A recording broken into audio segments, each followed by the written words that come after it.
Hello everyone and welcome back to even more crazy things in Kerbal Space Program 1.12, my Promised World series, where we have actually reached the other star system that the mod adds. This is the Deb system, that is the star, and so we have traveled a long way, nearly 11 years to get here.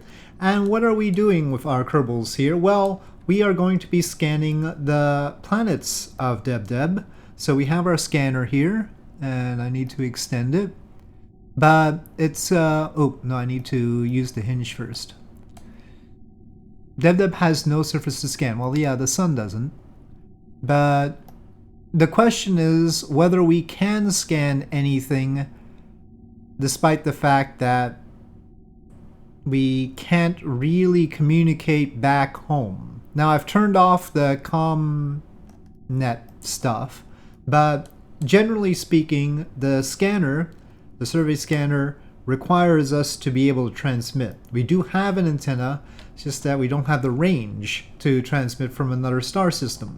I may have to change that, and I could change that, but anyway, let's see if I need to.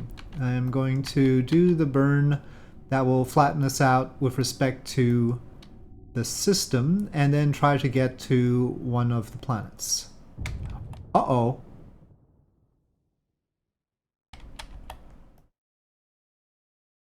Well, that's problematic. Did we get too close to the sun? I don't think so. What does F3 say? Oh, it was overheating. Well, that's the first time I've seen overheating look like that. Okay, well, we'll restore a save. Don't panic. So I am assuming that it was because we got too close to the sun, which means that char is sort of out of the question.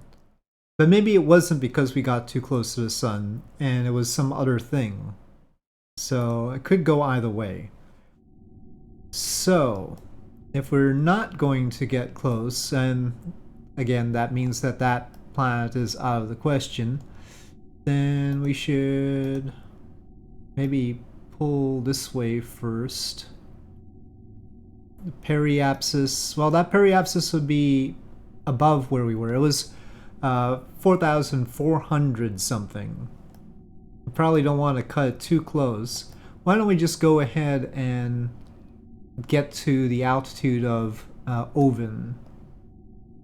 We do have delta V and everything. Okay, and then we'll slide this maneuver up. Oh, I guess we've sort of got a close approach with Axod there. We might as well go for it.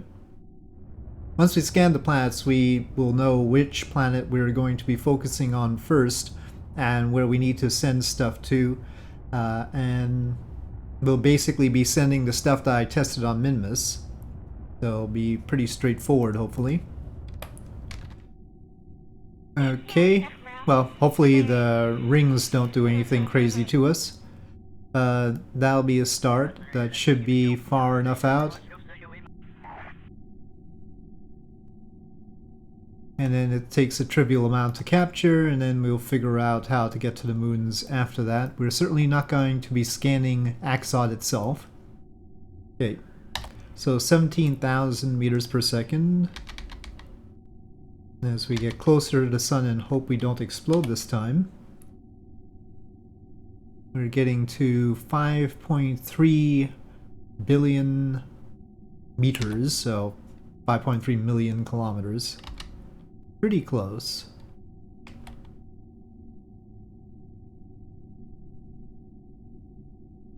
The period of our orbit is 184 years. That wouldn't be good. Okay. Our mighty 30 kilonewtons.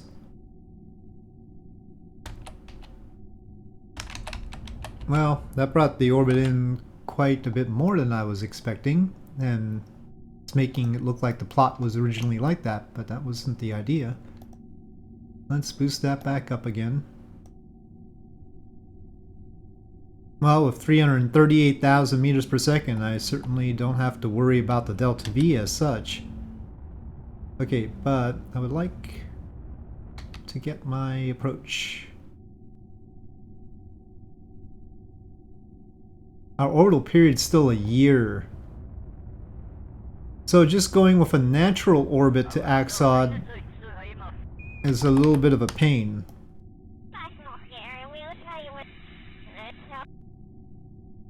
By which I mean, you know, just effectively a Hohmann transfer. So I think we should point at Axod and speed things up. Because otherwise we're taking 186 days to get there, and that's not fair to our Kerbals.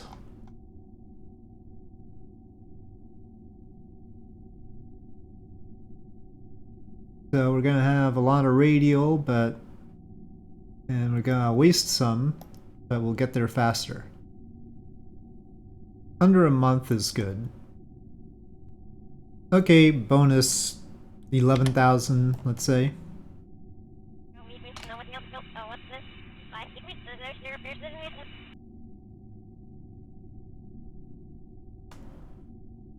Oh, we're gonna end up on the wrong side of it.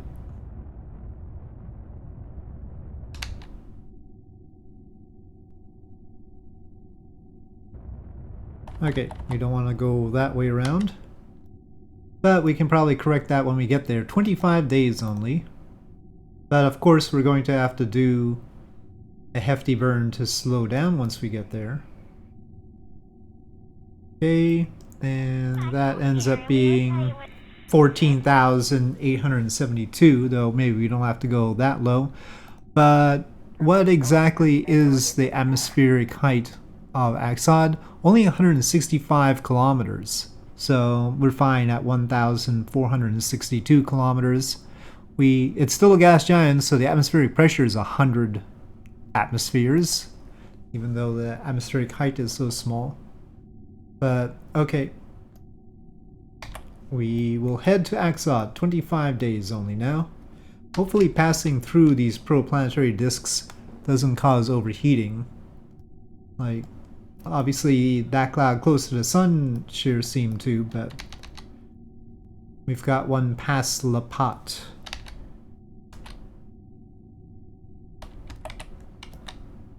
And we're basically going to be going right through it, so let's see. Okay, didn't seem to do anything, so that's fine. It's just getting close to the sun that's hot. Oh. Okay. So that's the Axod system, I think. Yeah. There they are. First time approaching them like this. It might get bigger. I mean, there's all this protoplanetary matter around. Presumably that means that the planet and moons can accumulate some of this, right? And grow. Or they could get buddies. Okay. We are on the correct side. Don't really need this in particular, we just get close and retroburn. So the timing, we'll need enough time. So probably now or earlier would have been good.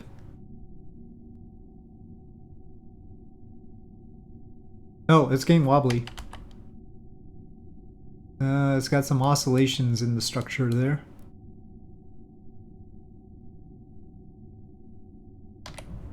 Our poor interstellar ship.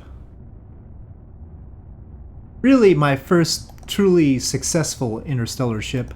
I've made other interstellar ships with RSS exoplanets, or real exoplanets it was. But there, when arriving at the next system, things tend to cause issues. And I wasn't really able to explore the systems properly. So I had warp drives, and I've done it without warp drives as well, just taking a long time. And whenever I got there, because those systems in real exoplanets were, you know, Proxima Centauri or Alpha Centauri, and other things like that, the TRAPPIST system. Those were further out in terms of the actual distance, and at that distance, the math seems to go haywire. It's possible that that's not a problem nowadays with the modern version of Copernicus and the current version of KSP. Real Exoplanets was made for KSP 1.8 and an older version of Copernicus and everything. So maybe that certainly doesn't seem to be an issue with Promised Worlds, and maybe if Real Exoplanets was remade, it wouldn't have those problems either. But I had problems, so I wasn't really feeling like I could do a proper interstellar mission with it. I got to the other star system, but then couldn't do what we are going to be doing now, which is really exploring and getting a sense of the resources available and preparing bases and stuff like that.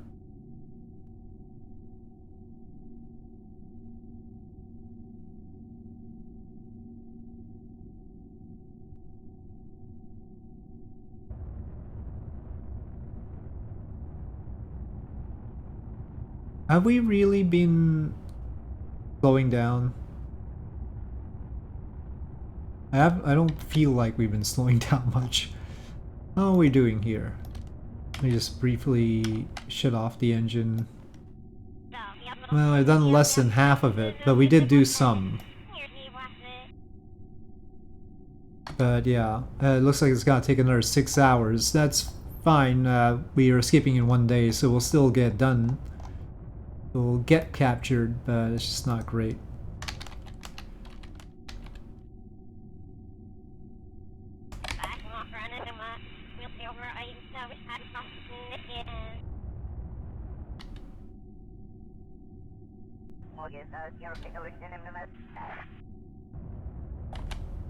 Okay, let's see. We are now in orbit.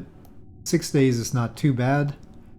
And well, the inner moon is that moon, but we must, I mean, which one should we go for first? Maybe the outer moon. It's the easiest one to get to. And then we'll work our way in. Well, I'll just take that, and we're just gonna go with overwhelming delta V as usual.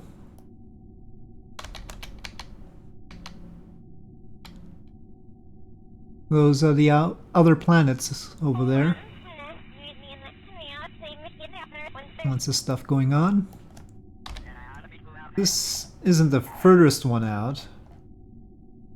Got one more out there called Biz. Well, Drow or Biz. I forget which one is the main planet.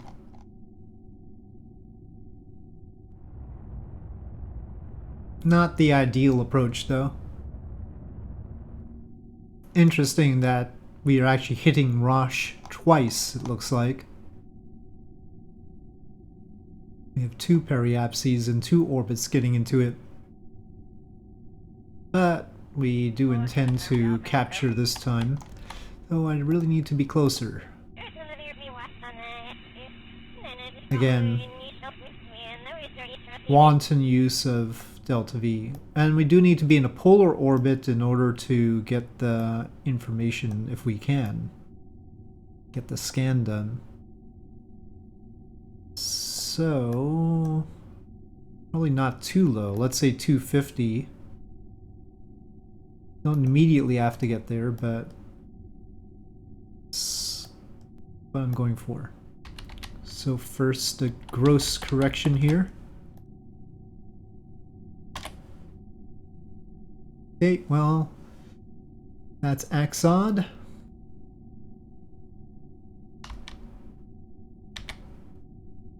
And that is Rosh. What resources might Rosh have? Well, Rosh looks good, but it's sort of blinking, though. Something about the rendering is making it blinking, making it blink. You can see that.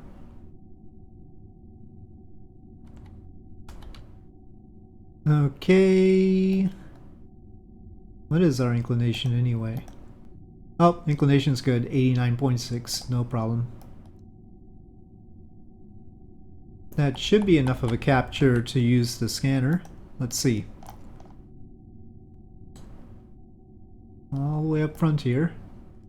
That's the relay antenna. Nope. Scanner. Oh. How did it get retried? Oh, because I reloaded it after we exploded, right. Perform orbital survey. Let's see. Can it do it even? Seems like it. Okay, we've got the usual data. Let's see what we have. It's just ore and metal ore. So 50% cutoff, which is pretty weak, is all we can manage there. And then we've got these splotches for metal ore. For ore, well, we've got a 70% splotch here. Still don't know exactly what mathematically the cutoff does for us. The fraction is 5.5 and 5.3, so those aren't too bad in theory. But only one spot with ore, and then metal ore. Well, there's sort of a splotch next door, so we've seen that pattern before. So where we want to be is somewhere around here-ish, but it's really bumpy. So that would be a good spot. That's one moon. I trust we keep the data. If we move on, let me make sure that we turn off the overlay for now. Don't want it looking ugly. Okay, well, we should at least get one more moon before I call it a day. But the ones next door, Mesma or Omasa, they're both in the same orbit. So, okay. Okay, we want to make sure that we're still level with everything. And, well, we're not straight up getting in an encounter with one of them. But the setup looks okay. I don't know which one would be better to aim for, but we know we're exiting like this. So let's just do that first. 7-minute burn for 186.5. Tons of delta V, but still lots of burn time.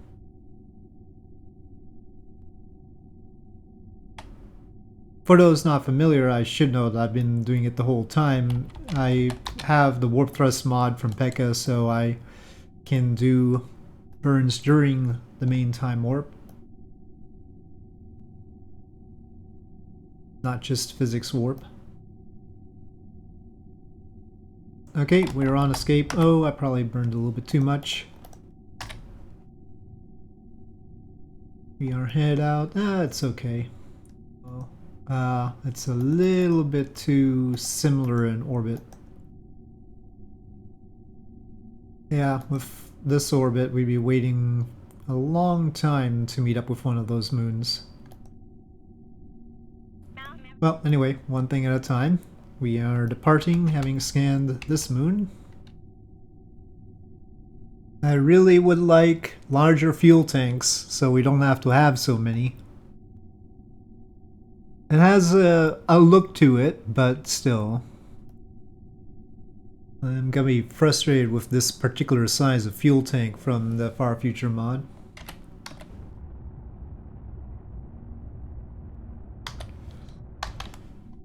Please let me use tweak scale. Maybe I can just scale these particular parts larger, but I need viewer permission or something.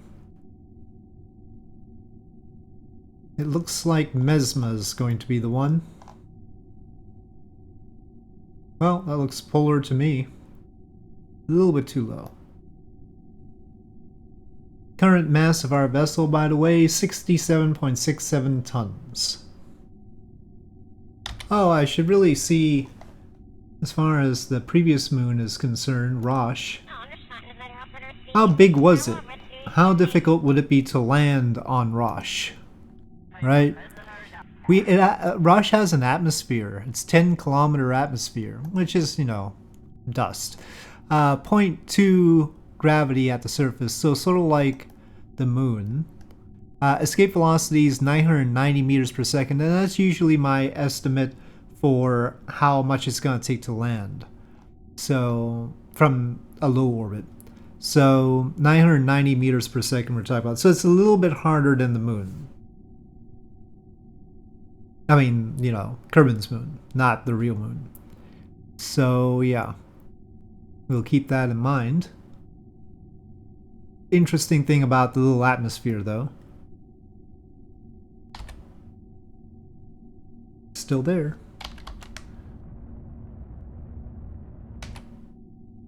Okay.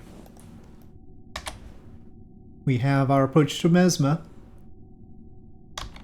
Let's take a look at it.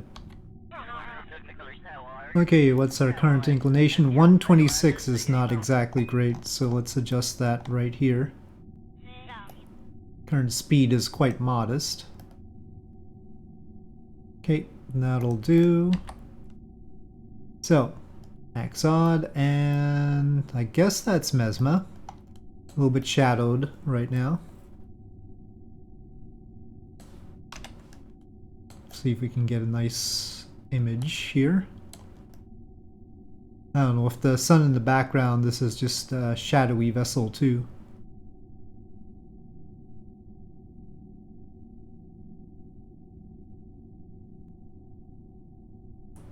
And then the opposite side, it's like this. It's probably a better screenshot for a thumbnail.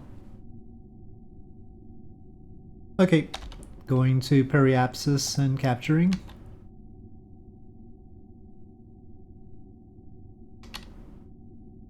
Ooh, it's a little bit choppy when we time warp though. You can see, ooh, that's really choppy. Well, it might also be that the game needs a break. I don't know, but it's fine here in at 10x time warp. It's actually 10x because I'm using that better time warp plugin. Okay, retro. But actually, even in 1x time warp, it's sort of doing this thing where it pulses. Not super. Okay, we have captured. Should be good enough to scan with. Let's see. Oh, it needs to be 975. Okay, well, we can keep going like that then. Alright, that should be enough. Okay, it's doing its thing.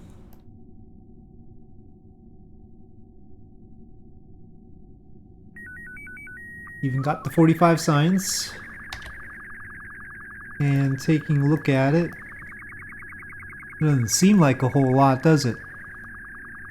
Well, metal ore, well, that's a 50% cutoff. So, and that's 60%. So there are little patches, a few little patches. There's 3 dots over here. And then ore, there's 1 again here. Neither world so far has been great for ore. It has just been 1 discrete patch. Still 5.2, but it's just right there. Oh, there's a second patch up there. So yeah, we'll have to watch out. We really have to target that ore. So okay, well, let's turn off the overlay for now. And we should check out the ease with which we can land on this. So, this has no atmosphere, 0.13 gravity, so a little bit less than the moon, and escape velocity is 705. So, again, that's my first estimate for how much it's going to take to land. So, it's easier to land on Mesma than it is to land on whatever the other one was called.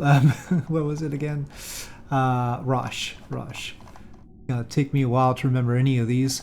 But if we take a look at where the ore was and where the metal ore is, they don't overlap quite as, I mean, it's not exactly a nice region, though it's less bumpy around here. So we could probably move something, you know, have a rover over here, a rover over there, and then something in the middle to coordinate.